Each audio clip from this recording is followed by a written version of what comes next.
doing these things too? And do you practice social distancing? Do you keep 3 to 6 feet away when you're shopping? Or at least stay an arm's length away in the supermarket? Remember, children learn from adults. So if you're not obeying the precautions, neither will they. We have to work towards the new normal together to keep our families safe and protected. Be part of the solution, don't add to the problem.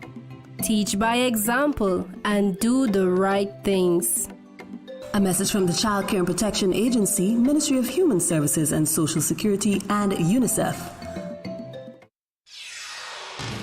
This is the news on top of the hour. Live from our studio in Georgetown. Kaieteur Radio, 99.1 FM.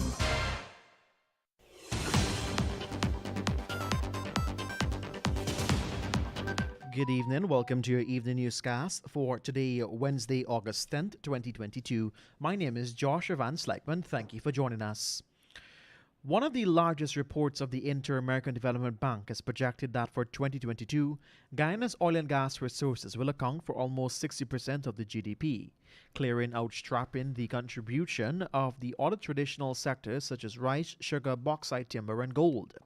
Taking this level of domination into account, along with the heightened cost of living pressures, former Finance Minister Winston Jordan said that the Dutch disease phenomena is already in Guyana.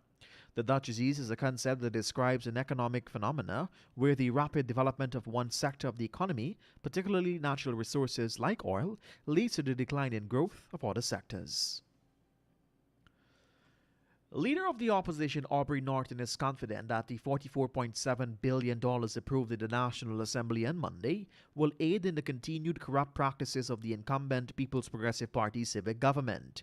In an opposition press conference on Tuesday, he justified the decision by his side of the House to abstain from the sit-in, noting among his reasons that it was important to send a clear message to the administration that it will not accept the quote-unquote illegal suspension of its 8 MPs.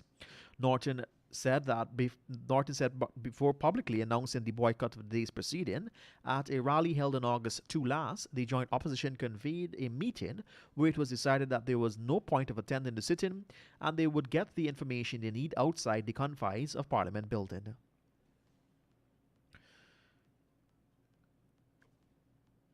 One day after the Ministry of Agriculture secured over $5.4 billion in supplementary funding from the National Assembly, it moved to ink over $610 million in contract, and $426 million out of that amount is for the alien Guyana Sugar Corporation, Gaisuco. A total of 13 contracts, 6 of them related to Gaisuco, were on Tuesday signed at the Ministry's boardroom at Regent Street and Shiv Chandrapal Drive, Georgetown. The 6 Gaisuco contracts were mainly for the recapitalization of its operations and were inked by its CEO, Sesnarayan Singh.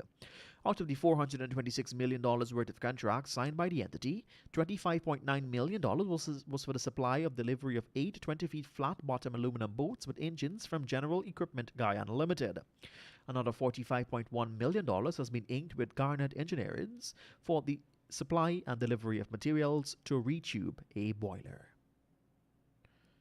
And finally, at this time, the allocation of funds sought by the People's Progressive Party civic government in the National Assembly was progressing smoothly on Monday until Minister within the Ministry of Public Works, Deodat Indar, interrupted to question $4 billion sum to GPL. In the financial paper circulated in the House, it could only be understood that the allocation was to serve the electricity arrears to the power company. The funds are being requested by the Ministry of Finance. To this end, Indar asks that an explanation be given as to why the money is needed to pay arrears. Responding to the minister's query were his colleague, the minister with responsibility for finance, Dr. Ashni Singh. And that's the news to the moment.